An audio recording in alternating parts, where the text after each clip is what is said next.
I never thought the sound of a clipboard hitting the floor would be more satisfying than the roar of a V-twin engine. But when Linda, our tyrannical HOA president, finally collapsed in front of the entire neighborhood, that hollow clatter was music to my ears. She had spent months terrorizing us, wielding the homeowner association bylaws like a weapon of war. She called my father a thug. She called him trash that was devaluing her precious community. She thought she was staring down a washed-up biker with no respect for rules. She had no idea she was picking a fight with a man who had stared down situations that would make her gated community politics look like a playground dispute. But before the medals came out, and before the ambulance was called, we had to go back to the beginning. Back to the day the rumble in the driveway started a war. Trust me, you're going to want to see exactly how this backfires on her, so make sure you're subscribed. Now, to understand why her collapse was so satisfying, we have to go back to about 3 months ago when my dad, Elias, moved in with me. My mom had passed away earlier in the year, and the silence in his big house out in the country was eating him alive. He needed a change, and I had a guest suite on the ground floor of my suburban home that was sitting empty. Dad is a man of few words. He is 6'4", built like a brick wall, with a gray beard that reaches the middle of his chest and arms covered in faded tattoos that have been there since the 70s. To the uneducated eye, he looks like trouble. He looks like the kind of guy you cross the street to avoid. But to me, he is just Dad. A gentle giant who drinks his coffee black, wakes up at 4 in the morning out of habit, and spends his weekends tinkering with the one thing he loves more than anything else left in this world, his vintage 1968 cruiser motorcycle. The bike is a masterpiece. It is distinct, loud, and unapologetically heavy metal. It is not one of those modern bikes that hums like a sewing machine. When you start this beast, you feel it in your chest. The ground vibrates. It smells like gasoline and freedom. Dad treats it better than most people treat their children. He polishes the chrome until it looks like a mirror, and he tunes the engine with the precision of a surgeon. When he moved in, the only condition was that the bike came too. I cleared out a spot in the garage, but on sunny days, he liked to park it in the driveway to wash it and let the engine idle for a few minutes to keep the fluids moving. That was his ritual, and that was where the problem began. We live in a community called Whispering Pines. The name itself implies that everyone should be walking around on tiptoes. It is one of those neighborhoods where the grass is measured with a ruler, and leaving your trash bin out for an extra hour after pickup is considered a capital offense. The ruler of this kingdom was Linda. Linda had been the HOA president for 12 consecutive years, mostly because nobody else wanted the job, but also because she bullied anyone who tried to run against her. She was a woman who thrived on conflict. She drove a custom golf cart around the streets, complete with a flashing amber light on the roof, looking for violations. She knew the bylaws better than she knew her own family. The first Sunday Dad was there, he was out in the driveway. It was a beautiful afternoon, the kind where you can smell fresh cut grass and barbecue smoke in the air. Dad was wearing his usual getup, which consisted of heavy work boots, jeans, and a black t-shirt. He had the bike idling while he wiped down the handlebars. The low, rhythmic thumping of the engine was audible, sure, but it wasn't deafening. It was a mechanical heartbeat. I was on the porch drinking iced tea, watching him work, happy to see him focused on something other than his grief. Then, I saw the golf cart turn the corner. Linda did not drive slowly. She swerved around the cul-de-sac like she was in a police chase and screeched to a halt right at the edge of my driveway. She didn't even say hello. She just marched up the driveway, her face already turning a shade of crimson that matched her lipstick. She ignored me completely and went straight for Dad. She stood about a foot away from him, which was a brave move considering she barely reached his ribcage. She shouted over the idle of the bike that he needed to turn that infernal machine off immediately. Dad, being Dad, finished wiping a spot of grease off the gas tank, folded his rag, and slowly reached down to kill the engine. The sudden silence was jarring. He stood up to his full height and looked down at her with calm, flat eyes. He asked her politely if there was a problem. Linda exploded. She started pointing a manicured finger in his face, ranting about noise ordinances, visual nuisances, and the character of the neighborhood. She said people like him didn't belong here. She said this was a family community, not a hangout for gang members. That was the word she used. Gang. She looked at his tattoos, his beard, and his bike, and she made a decision about who he was. She told him that she would not have a thug intimidated her residence and dragging down her property values. She said if he wanted to make noise, he should go back to the trailer park he crawled out of. I was about to jump off the porch and intervene, my blood boiling, but Dad just held up a hand to stop me. He didn't yell. He didn't get angry. He didn't even frown. He just looked at her with an expression I couldn't quite place. It was a mix of pity and boredom. He told her quietly that the bike was legal, the noise was within the decibel limits for the county, and that he was a guest of the homeowner. He called her ma'am. He was perfectly respectful, which seemed to make her even angrier. She wasn't used to people not trembling when she yelled. She scribbled something furiously on her clipboard, ripped the page off, and shoved it into his chest. She told him this was his first and last warning. If she saw or heard that bike again, she would bury us in fines until we were forced to sell. She stomped back to her golf cart and sped off. Dad looked at the paper. It wasn't an official citation yet, just a notice of violation. He handed it to me with a shrug and went back to polishing his chrome. He told me not to worry about it. He said people like her were just noise, and you don't let noise get inside your head. I wanted to believe him. I wanted to believe it would blow over. But I had lived in Whispering Pines for 5 years. I knew Linda. This wasn't the end. This was the opening shot. 2 days later, the mail arrived. It was a thick envelope with the HOA crest stamped on the corner. Inside was a formal citation. They weren't charging us for noise. They were charging us for operating a commercial vehicle in a residential zone and for conducting vehicle repairs in view of the street. Both were lies. The bike wasn't commercial, and washing a bike isn't a repair. The fine was $500. But the kicker was the letter attached to it. It stated that the board had reviewed the complaint regarding the unauthorized resident, referring to my dad, and determined that his presence constituted a nuisance and a safety concern for the community. They demanded a background check on him to prove he wasn't a danger to the neighborhood, or he would be barred from the premises. I sat at my kitchen table, my hands shaking with rage. It was one thing to fine me for grass height or a trash can.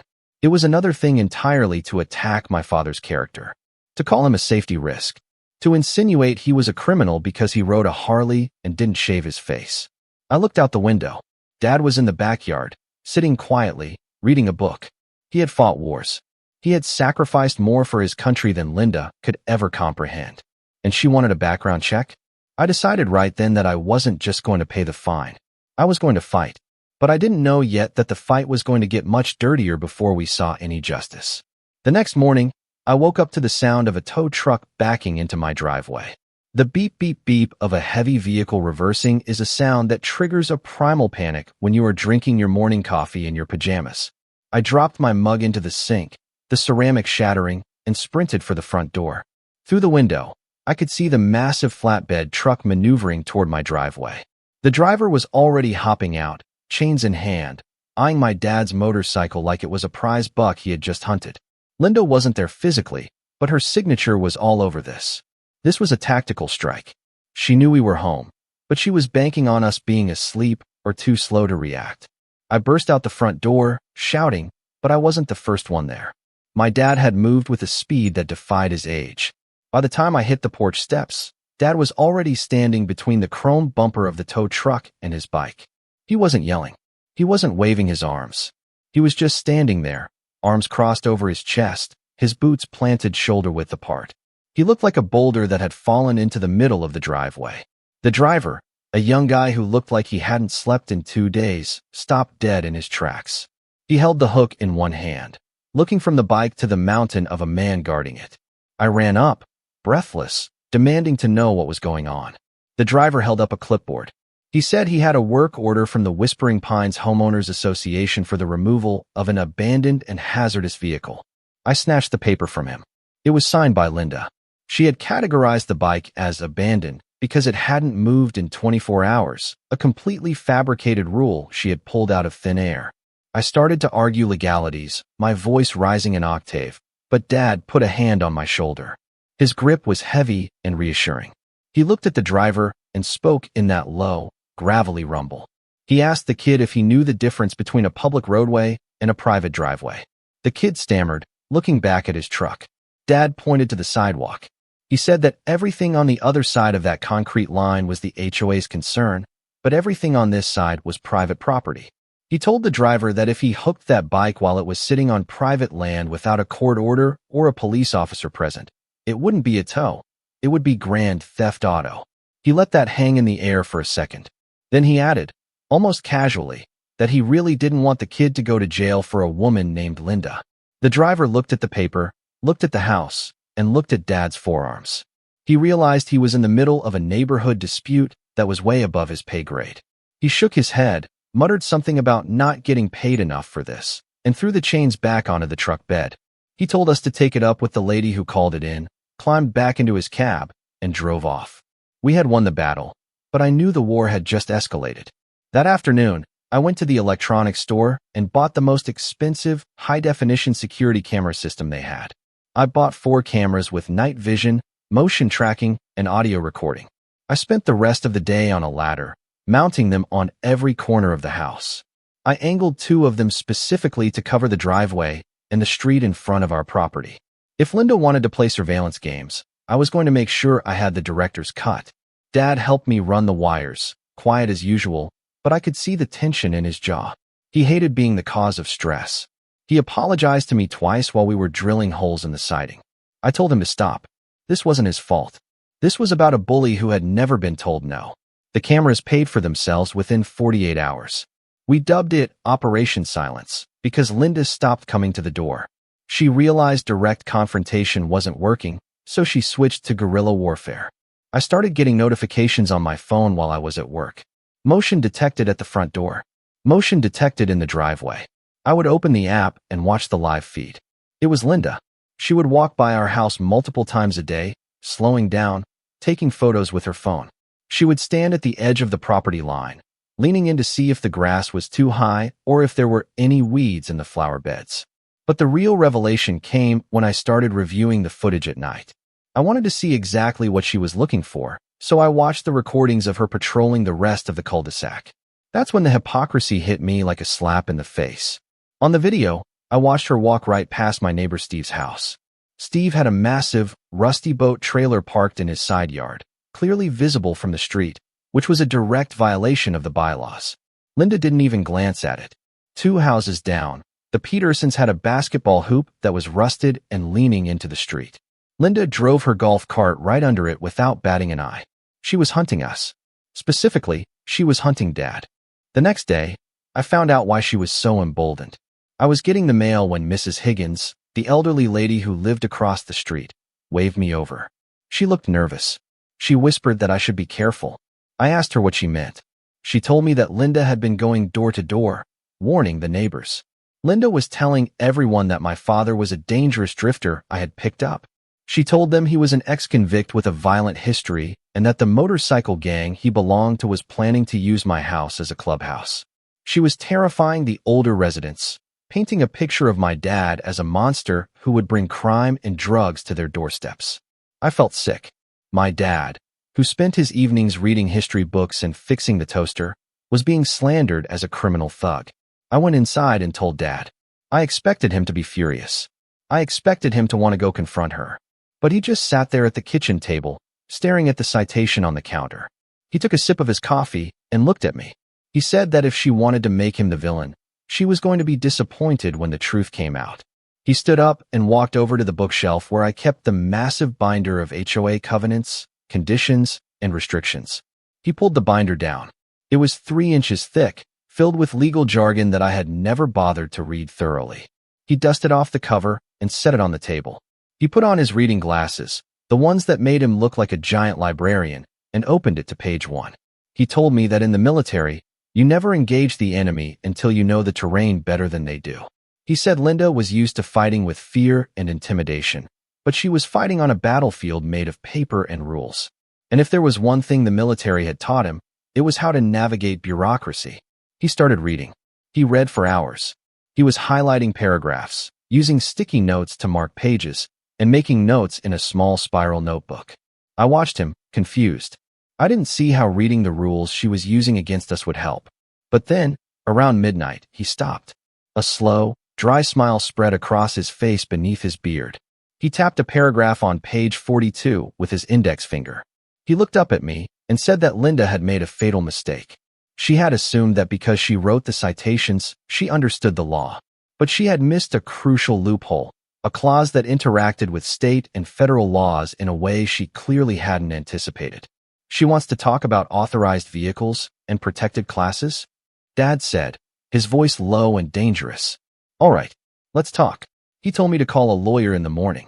Not just any lawyer, but a specific type he had dealt with back in his service days. We weren't just going to defend ourselves against the fines anymore. We were going on the offensive. Linda thought she was crushing a bug, but she had just stepped on a landmine. The dining room table had been transformed into a war room. The floral centerpiece was gone, replaced by stacks of paper, the thick HOA binder, my laptop, and Dad's spiral notebook. The atmosphere in the house had shifted. We weren't victims anymore. We were strategists plotting a counteroffensive. Dad was treating this with the same methodical intensity he must have used planning missions decades ago. He was calm, focused, and terrifyingly organized. I made the call he requested first thing in the morning. I reached out to a man named Marcus, a lawyer who specialized in property rights and veteran affairs. Dad knew of him through a network of service members. When I explained the situation, the harassment, the selective enforcement, and the defamation, Marcus listened quietly.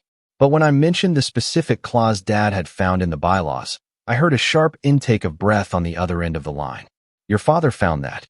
Marcus asked, sounding impressed. That changes everything. That's the golden ticket. He agreed to take the case immediately. He told me to gather everything. The camera footage, the citations, the witness account from Mrs. Higgins about the slander, and most importantly, Dad's service records. That afternoon, Dad went into his room and came out with a small, battered metal lockbox. I had never seen inside it. He set it on the table and unlocked it with a tiny key he kept on his keyring. Inside wasn't money or jewels. It was a stack of documents yellowing with age, old photographs, and a velvet case. He handed me the documents, his DD, 214 discharge papers, commendations, and medical records related to his service-connected hearing loss. This is what she's messing with, Dad said, pointing to the paperwork. She thinks the bike is a toy. She thinks the noise is rebellion. She doesn't know about the California Vehicle Code Section 27200 regarding grandfathered exhaust systems on vintage motorcycles, and she definitely doesn't know about the Federal Fair Housing Act protections for disabled veterans. I blinked. I knew he was a veteran, but I didn't know the extent of the legal protections. Dad explained what he had found in the binder. Linda's bylaws had a supremacy clause, which stated that any rule found to be in conflict with state or federal law was automatically null and void. She had been citing us for noise nuisance based on a subjective standard, her own annoyance. But the state law had objective decibel limits for motorcycles manufactured before 1975, and Dad's bike was well within those limits. Furthermore, because of his hearing loss sustained in combat, the vibration of the engine was one of the few ways he could safely monitor the machine's operation, making the bike, in a legal sense, an adaptive device for his lifestyle. But the real kicker, the nuclear option, as Marcus called it, was hidden in the HOA's own charter. Dad had dug up the original incorporation documents of Whispering Pines from the county clerk's website. The community was built on land that had received federal grants for development in the late 70s. One of the conditions of those grants was a permanent prohibition on discrimination against military personnel and veterans. If the HOA was found to be targeting a veteran, they could lose their charter. They could lose their legal standing to exist as an entity. Linda was risking the entire existence of the HOA just to satisfy her ego. We spent the next 3 days building the dossier. I downloaded gigabytes of video footage showing Linda's harassment. I created a spreadsheet logging every time she passed the house, every time she stopped, and every interaction. I cross-referenced it with the footage of her ignoring the neighbor's violations.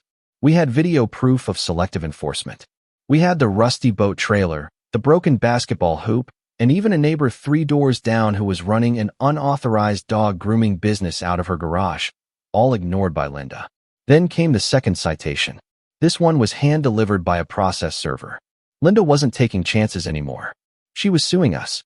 The letter demanded the immediate removal of the motorcycle and $5,000 in accrued fines and legal fees. It stated that a special hearing would be held at the upcoming monthly HOA meeting to finalize the expulsion of the unauthorized tenant. She was trying to evict my dad. I felt a surge of panic, but Dad just laughed. A dry, humorless chuckle. She's inviting us to a public execution, he said. She wants an audience. Good. We'll give her a show. We met with Marcus at a diner halfway between our house and his office. He was a sharp-dressed guy, ex-Marine, with a firm handshake. He looked over our evidence and whistled low. This woman has a god complex, he said, flipping through the photos of Linda peeking over our fence. She's not just breaking the rules. She's practically begging for a harassment lawsuit. But we're not going to sue her yet. We're going to let her hang herself. The plan was simple but brutal. We would attend the meeting. We would let her speak. We would let her spew her venom and make her accusations in front of the entire community. We needed her to go on record, in public, calling Dad a thug and a danger. We needed her to double down on the discrimination. Once she had committed to her narrative, we would drop the hammer. We would reveal the evidence, the laws, and the truth about who Dad really was. But we need one more thing, Dad said, looking at Marcus. I need my guys. Marcus raised an eyebrow. Your guys? Dad nodded. Linda thinks I'm in a gang. She's been telling the whole neighborhood I'm a biker thug. If I walk in there alone, even with a lawyer, she'll spin it. She'll say I hired a fancy attorney to bully her. I need to show her what a real brotherhood looks like. I want to invite the local chapter of the Legion Riders. The American Legion Riders. They weren't a gang. They were a motorcycle association of veterans, doctors, lawyers, mechanics, police officers, who rode to support charities and honor fallen soldiers. Dad had been a member for 30 years.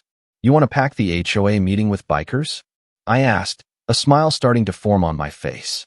Not pack it, Dad corrected. Just a few concerned citizens. Witnesses. People who can testify to my good character if asked. Marcus grinned. It's risky. It could scare people.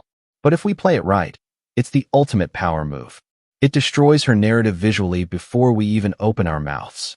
We left the diner with a plan. The meeting was in 4 days. We had the evidence, the law, and the cavalry. But Linda had one more trick up her sleeve. The day before the meeting, she sent out a community-wide email blast. The subject line was Urgent Safety Alert. In it, she claimed that criminal elements were threatening the board and that she had hired private security for the meeting to protect the residents from violent intimidation. She was escalating the fear-mongering to a fever pitch. She was creating a powder keg. I showed the email to Dad. He read it, folded the paper, and set it down. She's scared, he said softly. She knows she's losing control, so she's trying to tighten her grip. She thinks security guards will stop the truth. He looked at me, his eyes steel blue and hard. Get my dress uniform out of the closet, son. It's time to polish the brass. The stage was set. The sting was prepped. And Linda had no idea that the thug she was trying to destroy was about to bring the full weight of history down on her head. The day of the meeting arrived with a heavy, overcast sky that seemed to match the tension in my gut. The air in Whispering Pines felt charged, like the moments before a thunderstorm breaks. Linda's email had done its job. The neighborhood group chat was buzzing with rumors. Some neighbors were terrified, convinced a biker gang war was about to erupt in the community center. Others, the ones who had suffered under Linda's reign for years, were quietly hopeful, sensing that a showdown was inevitable. Inside our house, the atmosphere was one of quiet, disciplined preparation. It felt less like getting ready for a community meeting and more like prepping for a tactical deployment. Dad was in his room. He had been in there for over an hour. When the door finally opened, I stopped dead in my tracks. I had seen photos of my father in his uniform from back in the day, sepia-toned Polaroids of a young, fierce man in the jungle. But I had never seen him wear it in person. He stepped out wearing his full dress blues. The uniform was immaculate, tailored perfectly to his broad frame. The fabric was crisp, the creases sharp enough to cut paper. But it was the left side of his chest that took my breath away. It was heavy with ribbons and medals. Rows of colorful bars that told a story of campaigns, valor, and sacrifice. At the top, gleamed a silver star. Beside it, 2 purple hearts. He didn't look like the guy washing his bike in the driveway anymore. He looked like a monument. He looked like history. How do I look? He asked, his voice rougher than usual. He was tugging at his collar, clearly uncomfortable with the pomp, but resolved to do what was necessary. You look invincible, Dad, I said, and I meant it. Good, he grunted. Grab the files. Marcus is meeting us there. We loaded up the car. I had the evidence box, the secret dossier, as I called it in my head. It contained the USB drive with the video compilation, the printed bylaws with the highlighted supremacy clause, the Federal Housing Act documents, and the signed affidavits Marcus had collected from 3 other neighbors who Linda had harassed. We had reached out to them quietly over the last few days. People who had been fined for unapproved garden gnomes or wrong shade of beige curtains. They were too scared to speak up alone, but when they heard we were fighting back, they agreed to sign statements detailing Linda's abuse of power. As we drove toward the community center, my phone buzzed. It was a text from Marcus. The cavalry is holding at the rendezvous point. Give the signal when you're ready. I looked at Dad. The guys are ready? He nodded, staring out the window. They're at the gas station a mile out. They won't come in until I give the word. We go in alone first. Let her dig the hole. When we pulled into the parking lot, it was already full. Linda's private security was visible immediately. 2 guys in ill-fitting uniforms were standing at the entrance, looking tough but clearly bored. They were checking IDs. Linda was taking this seriously. She wanted to make sure only residents got in. No gang members. We walked up to the doors. The security guard stopped us. He looked at me. Then he looked at Dad. His eyes widened slightly at the uniform, the metals catching the lobby light. He clearly hadn't expected the thug to look like a decorated war hero. He hesitated. Name? The guard asked. Elias Thorne, Dad said. Guest of the homeowner, Unit 402. The guard checked a list. Linda had highlighted our names in red. I have to check if you're allowed in, sir. The list says flagged for review. Dad stepped closer. He didn't touch the guard. He just invaded his personal space with an aura of absolute authority. Review it then, son. But do it fast. I don't like being late. The guard fumbled for his radio, muttered something, and then stepped aside. Go ahead. We walked into the main hall. It was packed. Every chair was taken. People were standing along the back walls. A hush fell over the room the moment we entered. All eyes turned to us. I saw neighbors whispering behind their hands. I saw shock on their faces. They were expecting a leather-clad biker with a chain wallet. Instead, they got a distinguished older gentleman in a military uniform that commanded instant respect. Linda was at the front, sitting behind a long table on a raised platform, flanked by the other 2 board members who looked like deer in headlights. When she saw Dad, her face went slack. For a split second, I saw fear, genuine confusion. But then, her eyes narrowed. She recovered quickly. She leaned into her microphone. Please take your seats, she said, her voice shrill and amplified. We have a lot to get through tonight, specifically the issue of safety in our community. We found 2 seats near the front, right in her line of sight. Marcus slipped in a side door and sat behind us, giving a subtle nod. He had his briefcase on his lap, ready. Linda started the meeting with the usual boring stuff, budget reports, landscaping updates, but she rushed through it. She was eager to get to the main event. Finally, she cleared her throat and looked directly at us. Now, she said, her voice dripping with fake concern. We must address a grave issue. As many of you know, we have had a serious violation of our community standards recently. A situation involving noise, intimidation, and the presence of dangerous individuals. She didn't use Dad's name yet. She was playing to the crowd. We cannot allow Whispering Pines to become a haven for undesirable elements, she continued. We have rules for a reason. To keep our property values up and our families safe. When we have people who refuse to follow those rules, who flaunt their disrespect for authority, and who bring a culture of violence into our streets, we must act. She projected a photo onto the screen behind her. It was a grainy, zoomed-in picture of Dad on his bike. It was taken from an unflattering angle, making him look looming and dark. This is not who we are, she declared. And tonight, I am moving to formally fine the homeowner of Unit 402 the maximum penalty of $5,000 and to issue an immediate ban on the unauthorized resident known as Elias Thorne, effective immediately. If he is not gone by tomorrow, we will involve the police. The room murmured. Some people nodded, swayed by her rhetoric. Others looked uncomfortable. Dad stood up. The room went silent. Sit down, Mr. Thorne, Linda snapped. You are not a homeowner. You have no right to speak. I have a right to defend myself against slander, Dad said.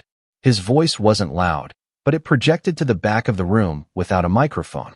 And my son, the homeowner, has ceded his time to me. I don't care. Linda yelled, losing her composure. Security. Remove him. The two guards in the back took a step forward, but stopped. They looked at the uniform. They looked at the medals. They looked at the crowd, who were now watching intently. They didn't move. They weren't going to drag a decorated veteran out of a hall for speaking. You call me a thug, Linda, Dad said, walking slowly toward the front of the room. He reached into his jacket pocket. Linda flinched, as if expecting a weapon. Dad pulled out a folded piece of paper, the citation she had signed. You called me a danger to this community, he continued. You told these people I was a criminal, a gang member. Because you are, she shrieked, standing up. Look at you. You think putting on a costume changes what you are? You're a disruptor. You're trash. The word hung in the air. Trash. Dad stopped 5 feet from her table. He looked at her with a calmness that was terrifying. I fought in Vietnam, Linda, he said. I earned this silver star pulling 2 men out of a burning chopper while taking fire. I lost 60% of my hearing protecting the very freedom that allows you to sit there and play dictator. He gestured to the screen. That bike you hate, that noise, that's the only thing that quiets the ringing in my ears. It's not a violation. It's therapy.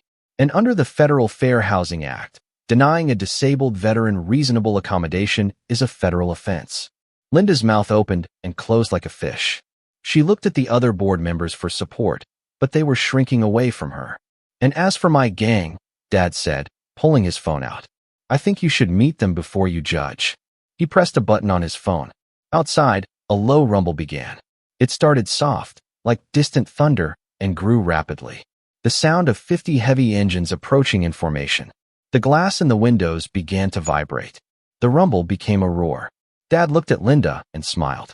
The boys are here. The roar outside was so intense that dust motes danced in the beams of the overhead lights. It wasn't the chaotic revving of street racers. It was a disciplined, synchronized thunder. Then, as quickly as it had begun, the engines cut. The silence that followed was heavy, ringing in the ears of everyone in the room. Linda stood frozen, her hand hovering over her gavel, her eyes darting toward the double doors at the back of the hall. The doors swung open. They didn't burst in like a mob. They walked in like a battalion. 2 by 2, in perfect formation, the men and women of the American Legion Riders entered the community center. There were about 40 of them. They wore leather vests covered in patches, POW, MIA emblems, American flags, and unit insignias. They held their helmets under their arms. Some were old, with gray beards and limps. Others were younger, veterans of Iraq and Afghanistan. But every single one of them carried themselves with a rigid, terrifying discipline. They didn't say a word.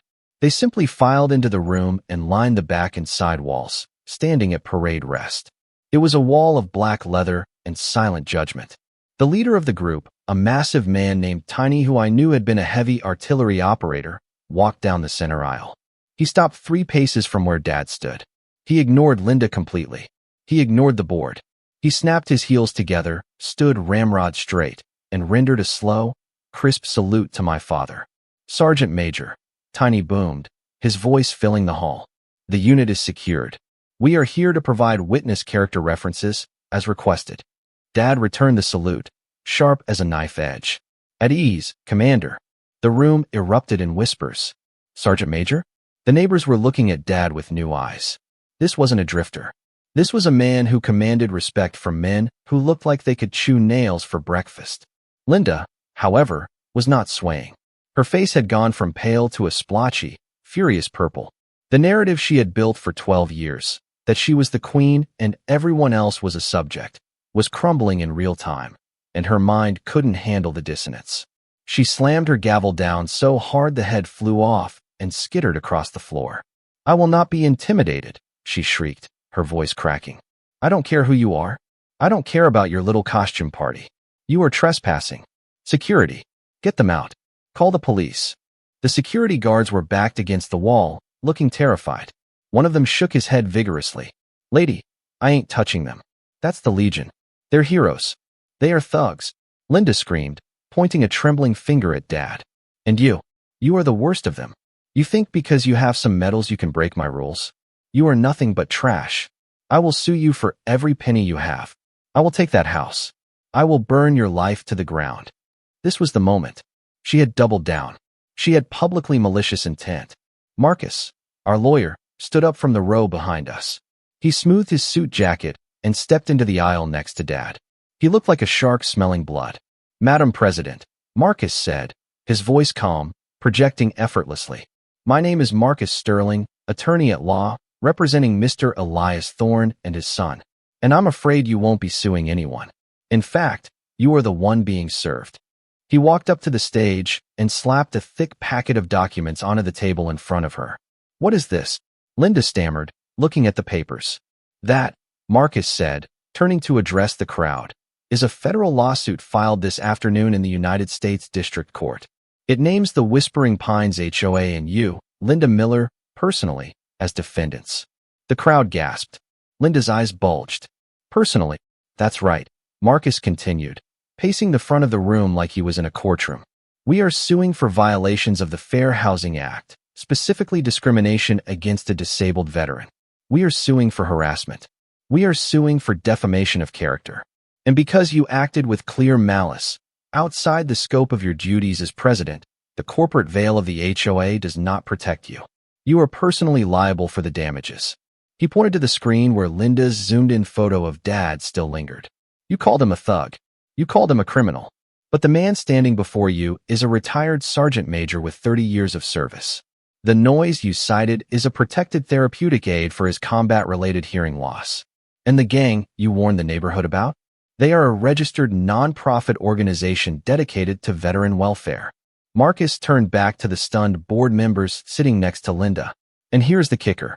We have uncovered the original charter for this development. It contains a strict clause regarding the treatment of military personnel. By targeting Mr. Thorne, Linda has triggered a violation that puts the HOA's entire legal standing at risk. If she remains on this board, the state can dissolve this association. He looked the other two board members in the eye. If you two do not want to be named as co-conspirators in a federal civil rights case, I suggest you distance yourselves. Now, it was a rout. The treasurer, a timid man named Bob, stood up immediately. I resign, he blurted out. I didn't know. She told us he was a convict. I resign immediately.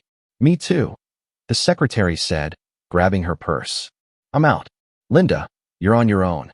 They scrambled off the stage, leaving Linda alone at the long table. She looked small now. The power had evaporated. The room was silent again, but this time, it was the silence of judgment. The neighbors were staring at her, not with fear, but with disgust. Linda looked around wildly. She looked at the writers lining the walls. She looked at the neighbors she had bullied for a decade. She looked at Marcus. Finally, her eyes landed on Dad. He hadn't moved. He stood tall, the silver star on his chest catching the light. He looked at her with that same pitying expression he had in the driveway. It's over, Linda, Dad said softly. Stand down. Something in her snapped. She couldn't accept defeat. Not like this. Not in front of everyone. She grabbed the microphone, her hands shaking so bad the feedback squealed. No, she screamed, spit flying from her mouth. You don't get to win.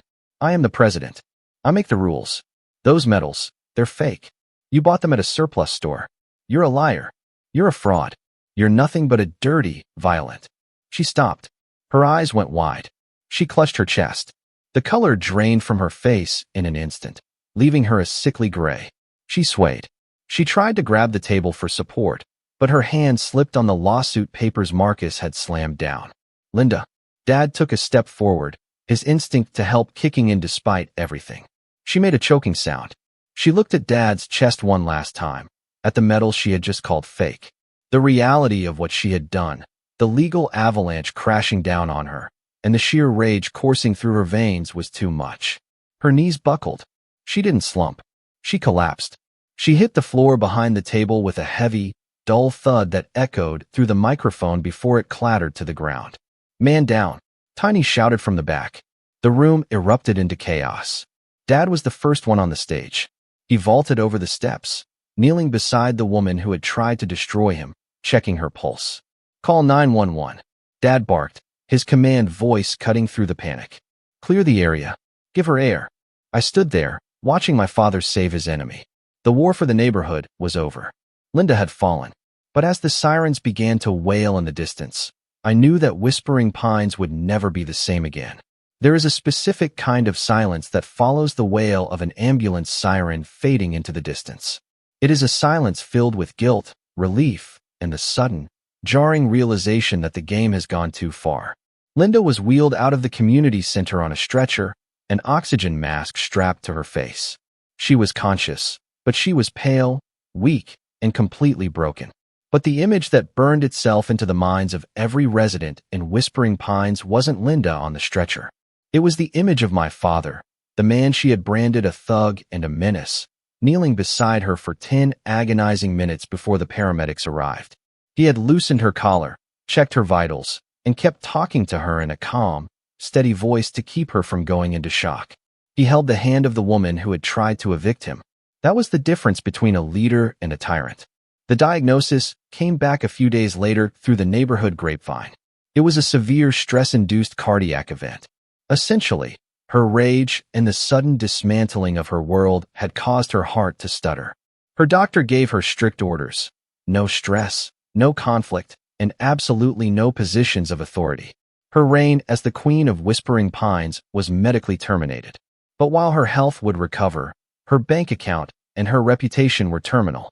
Marcus didn't drop the lawsuit just because she went to the hospital. As he put it, sympathy doesn't negate liability.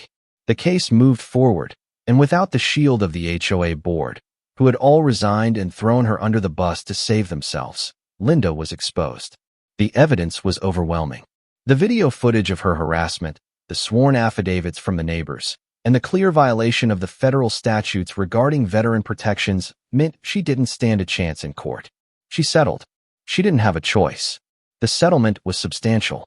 It covered all our legal fees, the return of every fine she had ever levied against us, and a significant sum for damages. But the real justice wasn't the money. It was the fact that to pay it, Linda had to liquidate her assets. She had to sell her house. 2 months after the meeting, a for sale sign appeared in her perfectly manicured lawn. There was no golf cart patrol that day, just a moving truck and a quiet, defeated woman getting into a sedan and driving away from the kingdom she had lost. She moved to a condo complex 3 towns over. I heard they have a very strict board there. I hope she likes following rules as much as she liked enforcing them. With Linda gone and the board dissolved, Whispering Pines was in a state of anarchy, but it was the good kind. The neighbors started talking to each other again. The fear was gone. We needed a new board, of course, to handle the bills and the maintenance, but nobody wanted the job. Everyone was terrified of becoming the next Linda. Finally, a delegation of neighbors came to our door. They didn't want me.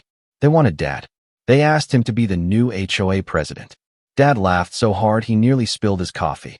He told them that he had spent enough of his life giving orders, and he certainly didn't want to spend his retirement measuring grass height. However, he made them a counteroffer. He agreed to sit on the board as a compliance advisor, specifically to rewrite the bylaws. He wanted to strip out the ridiculous, invasive rules that Linda had added over the years and return the community to what it was meant to be, a place where people lived, not a prison camp with manicured hedges. The changes were immediate. The ban on street parking for guests was lifted. The approved colors list for front doors was expanded to include more than just 3 shades of beige. And, of course, the restrictions on commercial and recreational vehicles were clarified to explicitly protect vintage restorations and resident hobbies, provided they were respectful of the noise during sleeping hours. The first weekend under the new administration was a celebration. We threw a block party. It wasn't an official HOA event, just a barbecue in our driveway. But this time, everyone came. The guy with the boat trailer brought a cooler of soda. The lady with the dog grooming business brought homemade cookies. And the Legion riders came back. This time, they didn't park down the street. They pulled right into the cul-de-sac, 20 bikes gleaming in the sun. But nobody called the police. Nobody hid behind their curtains. The neighbors came out to admire the machines. I saw Mrs. Higgins, the elderly lady who had been terrified of my dad, sitting on the back of Tiny's Harley, giggling like a schoolgirl while he explained how the engine worked. I saw Dad standing by the grill, flipping burgers, wearing his Kiss the Cook apron over his black t-shirt. He didn't need the uniform or the medals today. He was just Elias. And that was enough. The vibe of the neighborhood had completely shifted. We weren't just property owners anymore. We were a community. We looked out for each other. When a storm knocked down a tree in the Petersons' yard a few weeks later, nobody wrote them a citation for the debris. Dad and 3 of the riders went over with chainsaws and cleared it up in an afternoon. That is what a neighborhood is supposed to be. I walked over to Dad as the party was winding down. The sun was setting, casting a warm orange glow over the street. The sound of laughter and conversation filled the air, a stark contrast to the oppressive silence that used to hang over Whispering Pines. "You know," I said, handing him a cold beer, "you really cleaned this place up, Sergeant Major." Dad took the beer and looked around. He looked at the kids playing tag on the lawns that were no longer measured with rulers. He looked at the neighbors talking over the fences. He looked at his bike, sitting proudly in the driveway, no longer a piece of evidence, but just a beautiful machine. "I didn't do much," he said humbly. "I just reminded them that rules are there to serve people, not to enslave them." Linda forgot that. She thought power was about control. But power is about protection. It's about looking out for the guy next to you. He took a sip of his beer and patted the seat of his motorcycle.